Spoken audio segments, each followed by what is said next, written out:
Quand tu voudras, Cyprien. Tu sais que je m'éloigne pas souvent de la maison. Là? Ah là, j'étais dans le jardin avec Alexandrine. Et Monsieur Bolduc. Oui, oui, il travaille. Il a commencé mon portrait. Voyons, Cyprien, je suis tout habillée. Qu'est-ce que tu vas imaginer là? Monsieur Bolduc est un artiste sérieux, il fait des peintures d'église. J'ai même un chapeau. Oh, tu te moques de moi, Cyprien. C'est vrai que tu te moques de moi. J'aime mieux ça. Ça m'aurait fait de la peine que tu penses que je puisse faire quelque chose de déplacé. Oui, oui, c'est ça. Je vais embrasser Alex de ta part. Tu viens vendredi soir? Appelle aussi souvent que tu voudras. Je peux pas te blâmer de prendre tes responsabilités. Oui, c'est ça. À bientôt.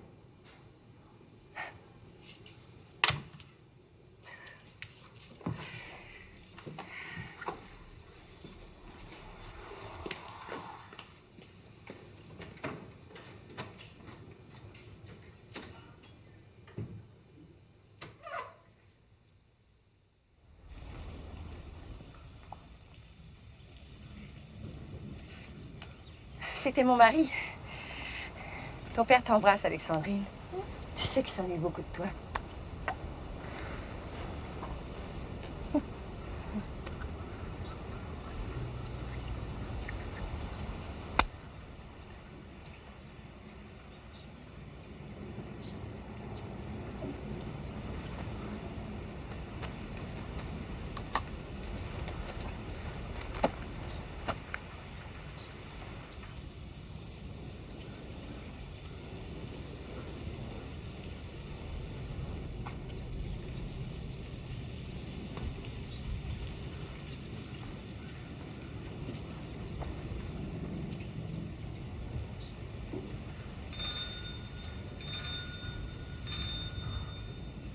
Trois petits ici.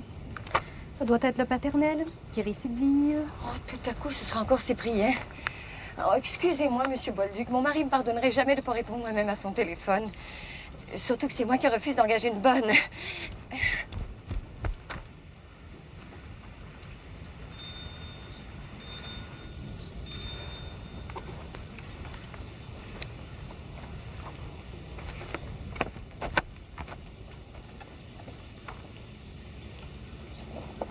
Vous voulez pas continuer? Non. Il est trop tard pour commencer la couleur. La lumière change. La lumière change? Oui, la lumière change. Vous ne voyez pas? Non. Mais je suppose que vous voyez. C'est ça. Maman va être déçue. Ah bon? Elle aime beaucoup poser pour vous. Elle aime les artistes.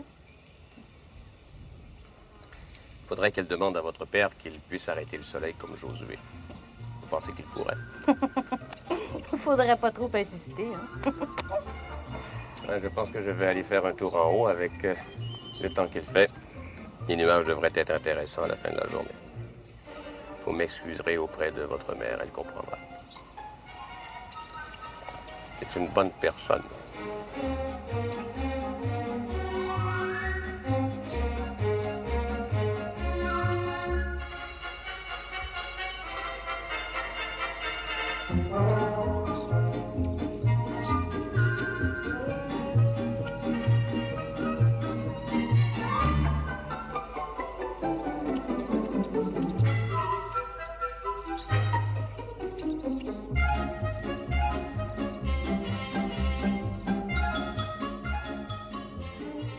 J'aurais dû te téléphoner avant.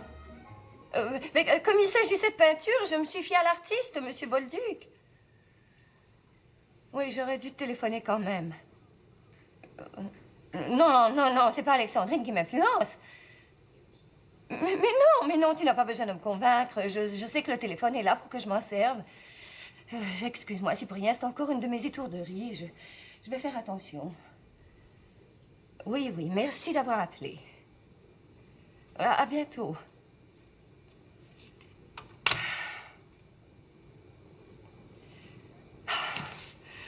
Ton père, des fois, on dirait qu'il le fait exprès. Mais non, il fait pas exprès, il est bête naturellement, tu le sais bien. Alex, c'est pas le moment de manquer de respect à ton père. Oh, j'ai l'air d'une vraie folle. Ton père veut pas que M. Bolduc fasse mon portrait dans le jardin. Il veut que ce soit dans le salon près du foyer, tu comprends? Sacré papa. Il en rate jamais une, hein? Près du foyer. Oh. Mais c'est pas drôle. Ben oui, c'est drôle, voyons. C'est drôle. T'as raison, mieux vaut en rire. Près du foyer. Oui, mais ça règle pas mon problème. Qu'est-ce que je vais dire à M. Bolduc? Ah, je le sais pas, mais tu lui diras plus tard parce que il est parti de la campagne peindre des nuages. Peindre des nuages, le chanceux. Ma petite fille, si j'avais été un homme, j'aurais aimé ça faire comme M. Casimir Bolduc, prendre ma bicyclette et aller peindre des nuages. Comme ça, si j'avais quelque chose du genre à te demander, tu dirais pas non? Quoi donc, Alex? Lionel, le frère de Juliette, m'a offert de me conduire à la chasse ou à la pêche, à mon goût. J'aimerais ça y aller. Arrange-toi pas pour que ton père me pose des questions, parce que tu sais, moi, je peux rien lui cacher. Oh. Bon, ben comme ça, tout est parfait. J'irai te voir les fins de semaine. Je voyagerai avec le notaire Fournier par le train. C'est moins de tracas que l'automobile, puis c'est plus sûr.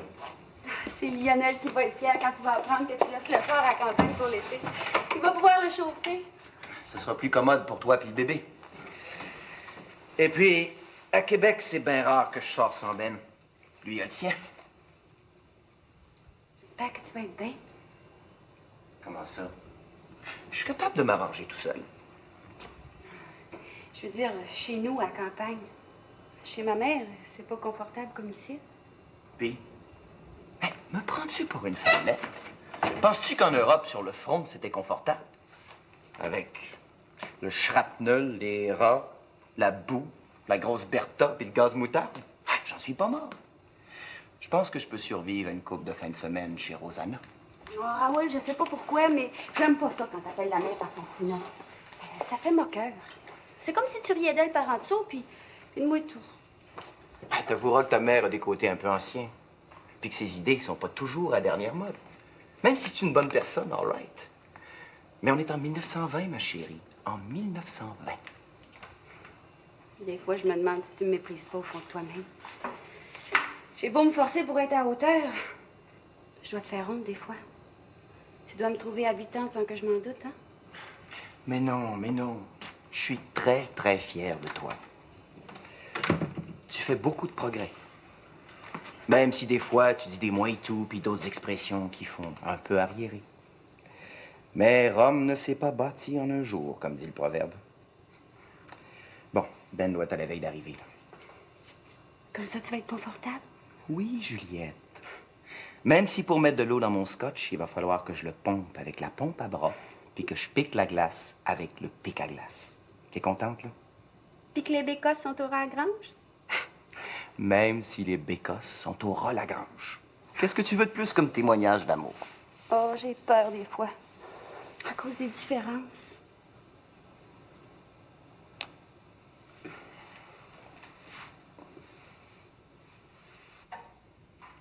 Monsieur Raoul m'attend. Oui, je sais. Entrez, asseyez-vous, il va descendre. Merci, ma sœur.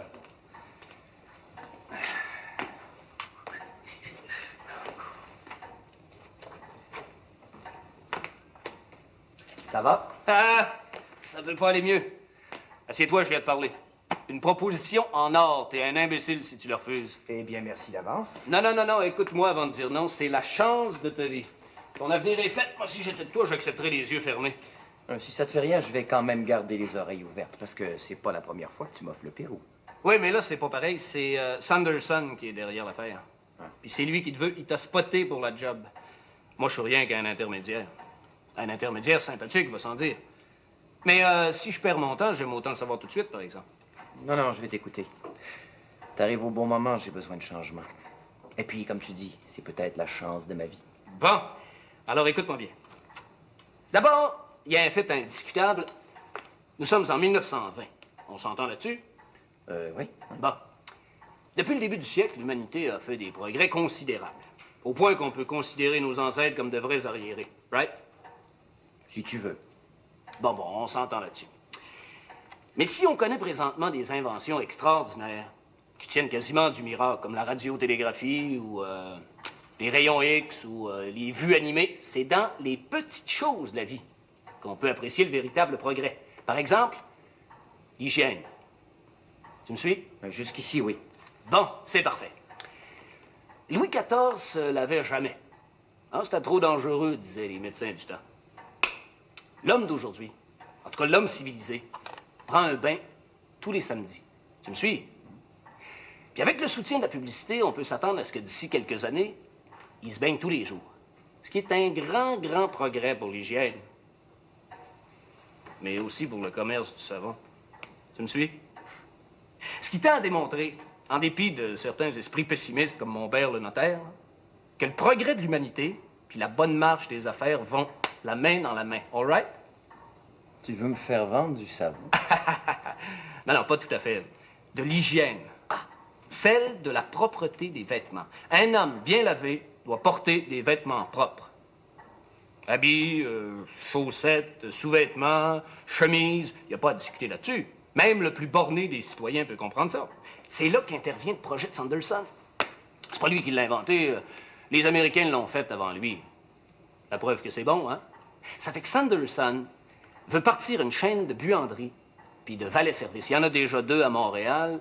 Là, il en veut une à Québec. Puis peut-être un autre à Trois-Rivières. En tout cas, Québec, c'est certain. Puis son homme, c'est toi. Mais je connais rien là-dedans. Je lave même pas mes chaussettes tout seul. Comment veux-tu que je lave toute seule de la ville de Québec? Ah, fais-moi pas niaiser, Raoul Savary. Tu sais fort bien que c'est pas toi qui vas laver le linge. Il y aura du monde pour ça. Alors toi, c'est comme gérant général de la succursale de Québec que Sanderson te veut. Ah oui, il veut un homme jeune, qui fasse moderne, élégant, à la mode. Parce que l'idée de faire laver à la buanderie, puis le dry cleaning, c'est pas aux petits vieux qu'on va vendre ça, mais aux jeunes. Ceux qui ont l'avenir devant eux autres. Puis encore bien des années pour porter des chemises avec des cols bien blancs, puis bien empesés. Puis, qu'est-ce que t'en dis? Ben, tu veux pas une réponse tout de suite? Je m'en vais dans le village de ma femme présenter notre fille aux gens de la paroisse, une vieille coutume. On descend pour quelques jours, là, on va prendre le bazou. Bon, mais faudra pas que ça tarde pour une réponse, par exemple. Mais en autant que tu me dis pas non, ça peut attendre encore quelques jours. Tiens, tu vas tout trouver ce qu'il faut là-dedans. OK. Puis, t'auras des parts, naturellement. Pour ce qui est de savoir comment est-ce que ça marche, tu viendras passer 2-3 semaines à Montréal pour t'initier, là. Non, je pense que le principal, c'est d'avoir des bons employés sous tes ordres. Je te laisse, je me sauve, j'ai d'autres business pressés. OK? Tiens, mon fils, je ne savais pas que tu étais ici. C'est une agréable surprise. Bonjour Raoul, comment allez-vous? Très bien. Nous nous apprêtons, ma femme et moi, à aller chez ma belle-mère. Ah mon Dieu, ne me parlez pas de la Malbaie. Moi, je regrette tellement d'avoir laissé partir Marie-Thérèse. Je m'ennuie, mais je m'ennuie à mourir. Ah, ben, Québec manque pourtant pas de distraction pour un homme seul, hein? Je te trouve pas très drôle, mon garçon. Tu ferais mieux de vaquer à tes affaires, là, plutôt que de faire des plaisanteries douteuses. Bon, ben alors, adieu, hein? Je suis un incompris. Vous avez bien du mérite de demeurer l'ami de mon fils. Vous, un garçon si sérieux, là, je vous en suis reconnaissant. J'aime beaucoup, Ben. Hein? Je veux dire, Benoît. Vous êtes venu voir mon père? Oui, sœur Marie-Louise est allée le chercher, là, justement. Mais je voudrais pas vous retenir, là, Raoul, si... Ah, dans ce cas, si vous le permettez, je vais aller rejoindre ma femme. Nous avons des bagages à faire. Je vous en prie, je vous en prie.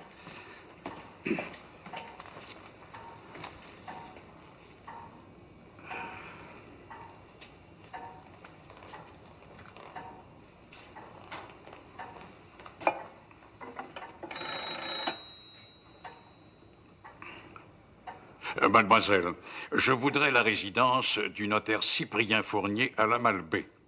C'est pour parler à sa femme. 2246, sonnet 3.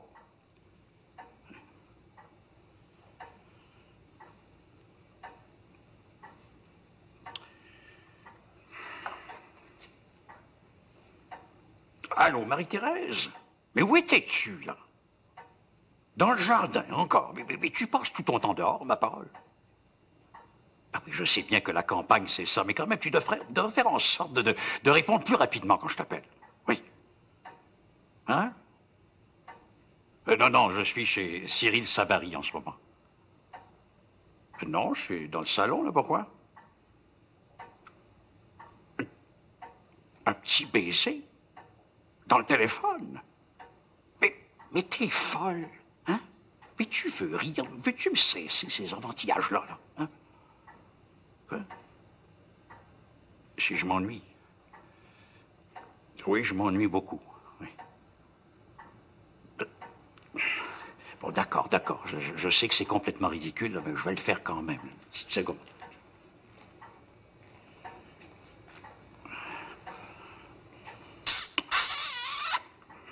Ah, es-tu contente, là? Hein? Ben oui, j'ai entendu le tien, bien sûr, je suis pas sourd. Hein? Non, c'est pas seulement pour ça que je t'appelle. Figure-toi que je trouve plus ma cravate avec des petits pois, là. Tu sais, celle avec les tout petits pois. Oui. Ah, oui, j'avais pas pensé de regarder là. Je te remercie, oui. Oui, il faut que je raccroche maintenant. Oui, je vais te rappeler, bien sûr, oui. Alors, bonjour, ma chérie, là, puis embrasse bien notre fille pour moi, là, hein. C'est ça. Oui, au revoir.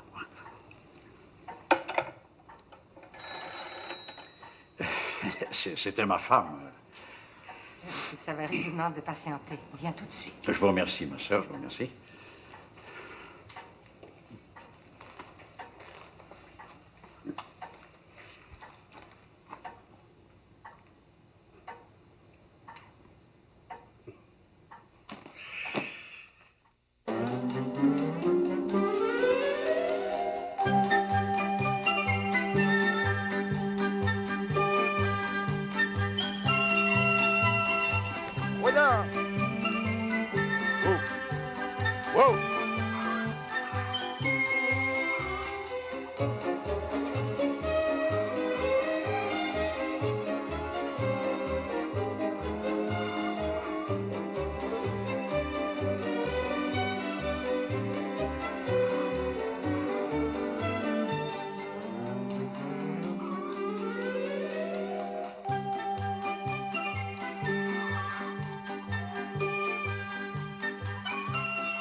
Rosanna?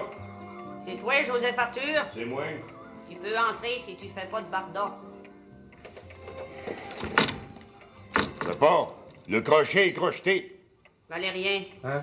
Ouvre la porte à ton père.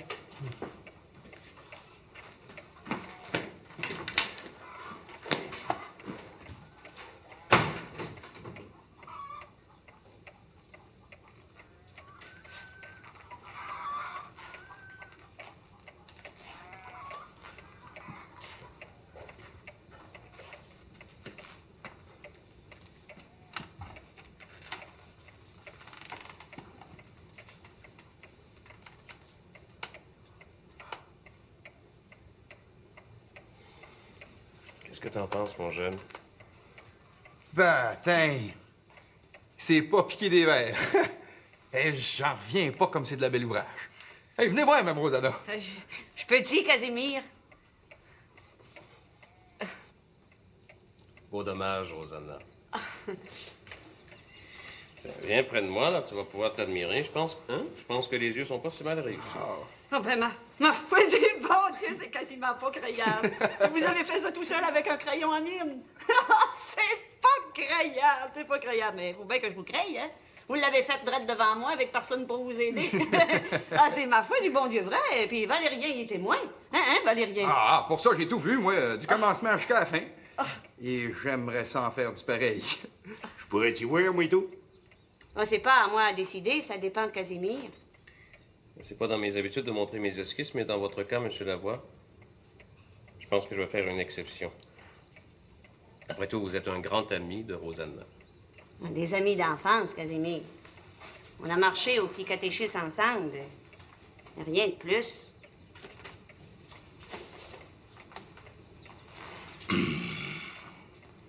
Ouais. Ouais, c'est bien fait. C'est mieux qu'en personne. Qu'est-ce que tu veux dire, Joseph Arthur? Ben, je veux dire que t'as l'air d'une sainte là-dessus. Une vraie sainte là-dessus. Une vraie image. Très heureux de vous l'entendre dire, M. Lavoie. Appelez-moi Joseph Arthur comme de nom. C'est moins de cérémonie. Parfait. Bon, ben, jeune, là, si tu veux aller mettre de l'eau dans la cruche, là, puis si tu veux venir avec moi, je vais aller faire des aquarelles sur le bord du petit bois, si ça t'intéresse, comme de rêve. Ah, commandons le temps de pomper l'eau, puis je vous suis. Ben, merci beaucoup, Rosanna. Ça fait plaisir. Bonjour, Casimir. Bonjour, Rosanna. Ça. Bonjour, Joseph Arthur. Ah, c'est ça, bonjour. Viens-tu, là? Oui, j'arrive. Tu dis que ton garçon Valérien, ça a eu l'air de l'impressionner de voir travailler à M. Bolduc. Ah, tu peux l'appeler Casimir, je suis pas jaloux. Mais c'est lui qui veut ça. Mais quand il est pas là, j'aime mieux l'appeler M. Bolduc. Oh, c'est un monsieur bien aimable, mais c'est pas un homme de paricite, hein, tu comprends. Ah, je comprends ça. Comme ça, Valérien est bien impressionné. Le commandant, il avait les yeux ronds comme s'il était assis chez Bécosse. Ouais. Ah, j'espère qu'il prendra pas le mort aux dents encore une fois, Valérien. Je dirais qu'il peut rien faire, comme tout le monde, une vraie queue de veau. Quand il part sur une idée, on dirait qu'il ne va pas en voir d'autres. Eh ben, amène la misère à le comprendre, ce garçon-là. Ah, c'est comme son idée d'être engagé ici sur ta ferme, quand il pourrait travailler pour son père. Il comprend-tu quelque chose, toi, Rosanna? Mais s'il retient pas de toi, il retient peut-être de sa mère, ta défunte. Ouais. C'est vrai qu'elle était bien fantasque, des fois. Je pense que je la comprenais pas. Elle non plus.